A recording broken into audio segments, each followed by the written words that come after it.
Welcome to E-Bible Fellowship's Bible Study. In this series of Bible studies, we'll be taking a closer look at the Bible's evidence for the completion of the prolonged Judgment Day and the end of the world occurring in the year 2033. And now here's your host and Bible teacher, Chris McCann.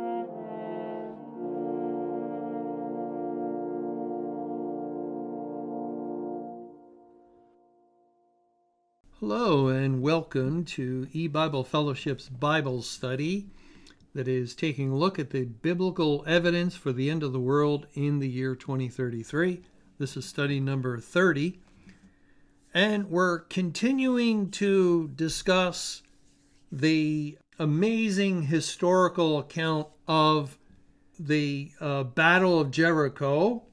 And in that battle, God fought for his people.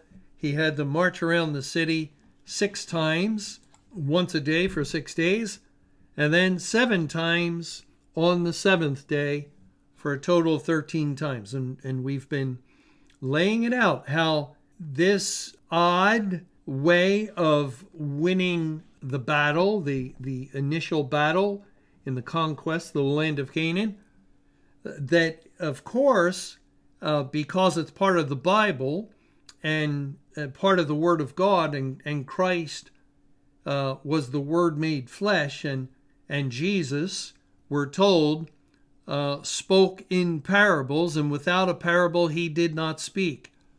Have you ever wondered why Jesus, God in the flesh, who is the author of the Bible, he is the Word himself in bodily form, why he would speak in parables? Why did he not always speak plainly and literally? If it were correct, as the churches say, and as their theologians insist, you must take the Bible in a plain, literal, historical, grammatical way of understanding. That is their hermeneutic. But it's not correct. It's obviously incorrect, and they're inconsistent with their own biblical hermeneutic, because Christ is the essence of the Word, the essence of the Bible, and the volume of the book. It all speaks of him. And is it not actually obvious that God in the flesh taught in parables, and without a parable he did not teach, in order to instruct people how to understand the whole of Scripture? The entire Bible. You must look for the deeper spiritual meaning. And it's also, when we read accounts like this, the parable is not in the sense that this isn't a true account. Oh no, don't think that. And I absolutely am not saying that. This is true history. When we read anything that God is telling us, where he is presenting it as a historical fact, it is indeed a historical fact. This is absolutely what happened after Israel crossed Jordan and were confronted with the city Jericho. This was God's plan. This is what he had his people do long ago. Long ago. We actually know it was in the year 1407 BC, over 3,400 years ago. That's how ancient the Bible is. Over 3,400 years ago, and God recorded it for us. Israelites marched around that great city Jericho once a day, 6 days, 7 times on the 7th day. At the end of the week, the 7 days, they had encompassed the city, or gone around about the city 13 times. Soon as you see that, think the end of the world. Soon as you see the number 13, end of the world. End of the world. And not only that, but God divided it up for us neatly. 6 times once a day. That's very different than 7 times on the 7th day. There is your division of the 2 earths. The entire history of the world will be 13,000 plus years once tribulation add-ons are taken into consideration. yet divided into two epochs of time. First earth, 6,023 years, destruction of the flood.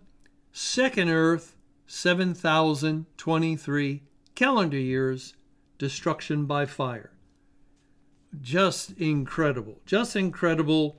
We really do, true Bible students who, get to know the Bible very well by reading, and more than that, by searching things out, studying.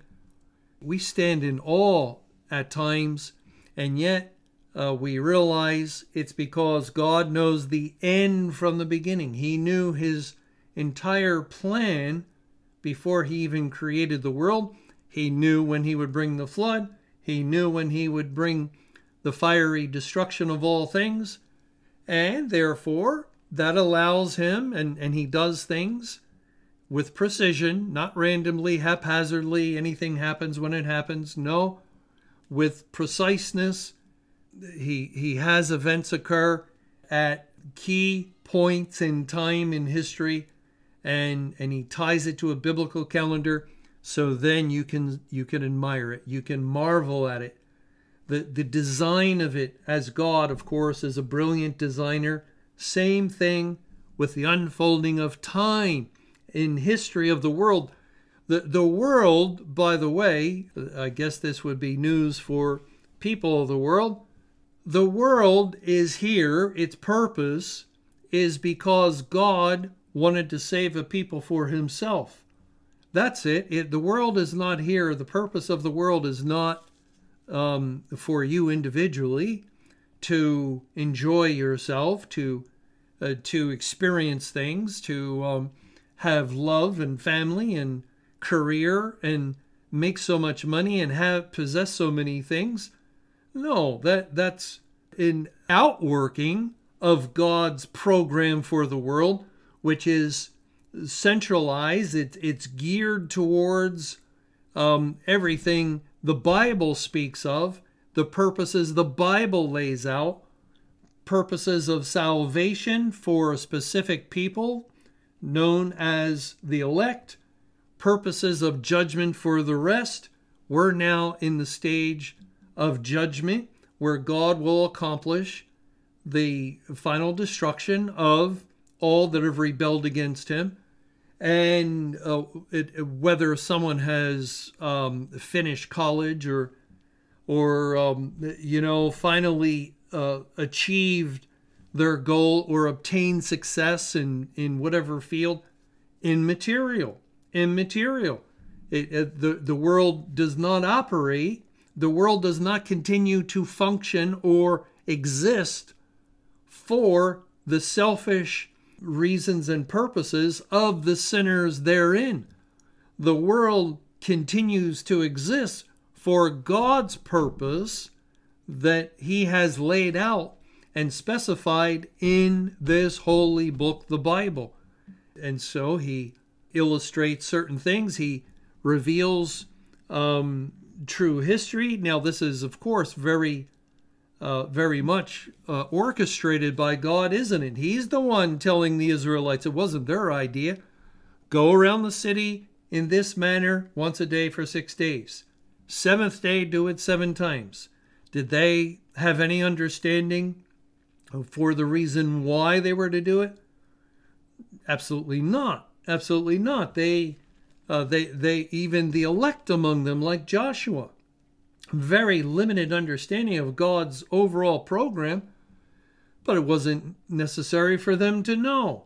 They were living out a tableau, or God was using them to paint spiritual pictures.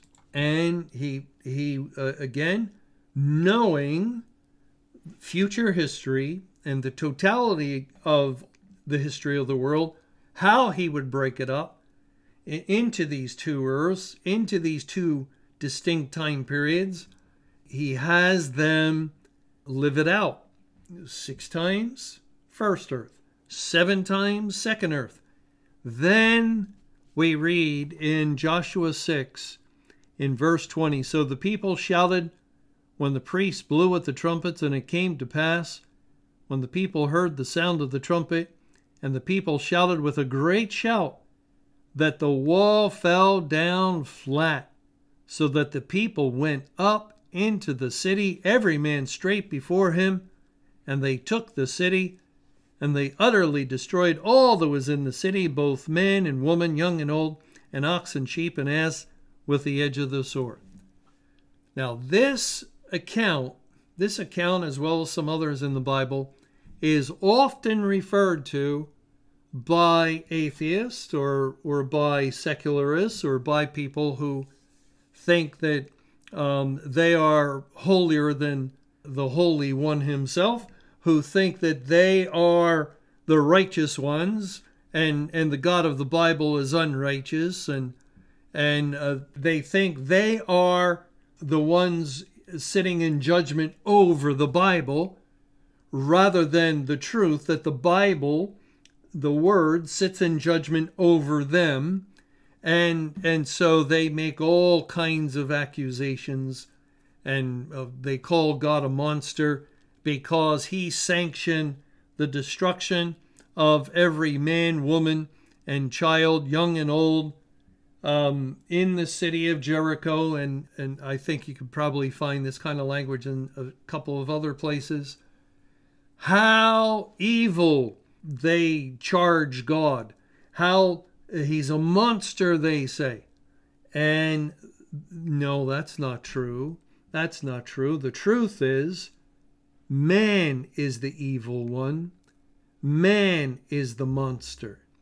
And of course, our lives in this world practically every day now testify to the truth of those statements, that man is the wicked. Man is the one that does monstrous evil to his fellow man. God is righteous. His judgment is righteous. And it's based on ignorance that these kinds of charges are made, because they fail to recognize and understand that God is the one who gives life to all. And whenever someone dies in the world at any time in all history, it is God who takes his life. It is God who comes, in other words, in the middle of the night for an individual and says that your soul is required. Remember that in, I think it's in Luke chapter 12, the man who built up his barns and was trying to comfort himself with his riches, his wealth. In verse 16 of Luke 12, and he spake a parable unto them, saying, the ground of a certain rich man brought forth plentifully, and he thought within himself, saying, what shall I do, because I have no room where to bestow my fruits?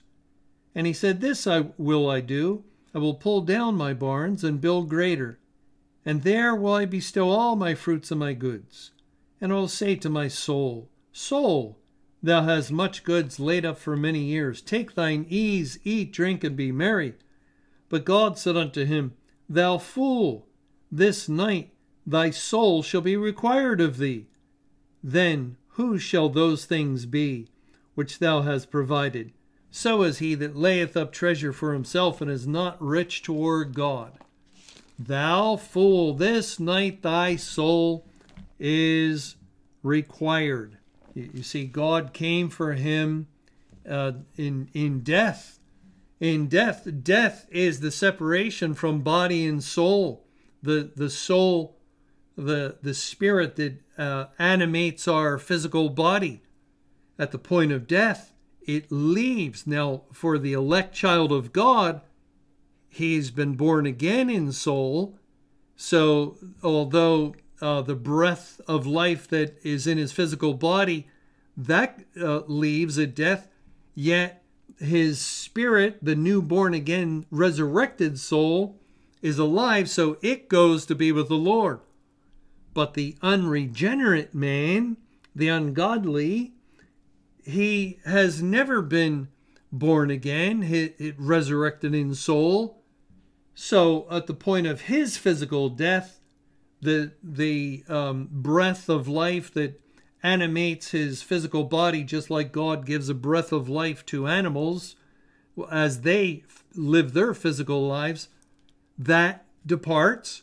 And because the man has a dead soul, well, he's dead completely. He's dead completely. And God has taken his soul in death. And God does that the world over in a million different ways.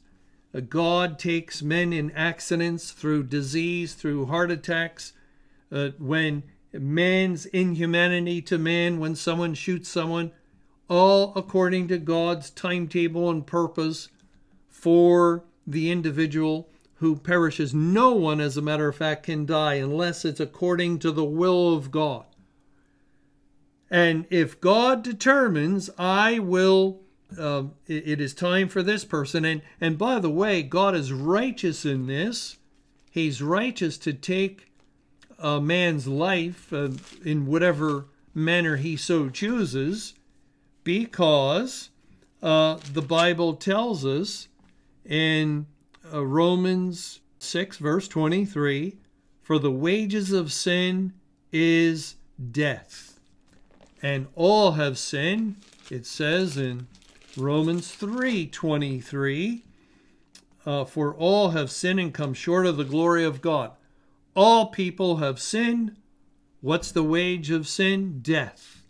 That's according to the law, according to justice. Carrying out the law is not an unlawful thing. If someone breaks the law of men and goes before a judge, and the judge sentences that individual who let's say he's murdered, and the law allows for the death penalty, he will be killed. The judge did nothing unlawful. Those that carry out the execution are doing nothing unlawful. It's according to law. God's law stipulates the sinner, and all are sinners, the wage or penalty for his sin is death. God himself is the judge. God can carry out the execution in whatever manner, again, he so chooses. He can allow the individual to live a long life and die in their bed at age 100. Or he can have the individual, maybe a young child, die by disease. Or he can have people die in various wars. Or he can command, as he is, Joshua and the army of Israel, go into the city and take the lives of all within. And really, it's a picture, it's a historical parable, and historical parables illustrate spiritual truth, that is, truth that God is wanting to make known. The spiritual picture is Joshua is Christ, the army of Israel are the saints, and Christ has come in the day of judgment to bring wrath, to bring the destruction of God against the world, the people of the world, on the last day, which again is fast approaching. When that time comes, God will destroy the earth, he will destroy the whole creation, and he will destroy all that have sinned against him, everyone on the face of the earth, man, woman, and child. He illustrates this again and again in the Bible. When the flood came, who sent the flood? God sent the flood. Did it kill men and women? Yes. Did it kill children? It had to. It would have killed children of all ages. Some women would have been with child. But it's the wrath of God according to righteous judgment. Same reason. Notice if we go to Genesis chapter 6. Genesis 6, God points out in verse 5, and Jehovah saw that the wickedness of man was great in the earth, and that every imagination of the thoughts of his heart was only evil continually. And it repented Jehovah that he had made man on the earth, and it grieved him at his heart. And Jehovah said, I will destroy man whom I have created from the face of the earth. Judgment because of sin. Judgment. When God destroyed Sodom and Gomorrah, all the inhabitants, not only of those cities, but of Admah and Zeboim as well, 4 cities of the plain, were destroyed. Only the little city Zoar was spared because it typified God's elect, and righteous Lot typified God's elect. So when God commands destroy the city Jericho, it's a picture of final judgment of the world. Now we'll also see how it can be a picture of the judgment on the church, maybe in the next study. But it's a picture of God's wrath on the world and all within on that last day will die. And death will be the second death of total annihilation. Man will be destroyed out of existence. He'll be no more. And yet, who's in the city? Rahab and her family in her house on the wall. They're spared. There are the few. Many are called, few are chosen. The inhabitants of the earth are burned, it says in Isaiah 24, verse 6, but few men left. That is God's program. He came to save a people for himself. He will accomplish that purpose. He will leave this world as it is gone forevermore and move on to the new world, the new heaven and new earth, an eternity future, bringing that people that he has taken out of this world. They are his. They have been adopted into his family, and they'll be sons of God and live forevermore in glorious bliss for eternity future. And that is according to God's purpose, for the reason why he created the world and allowed it to unfold and allowed men to sin so long against him, because he had to finish that purpose before destroying the world.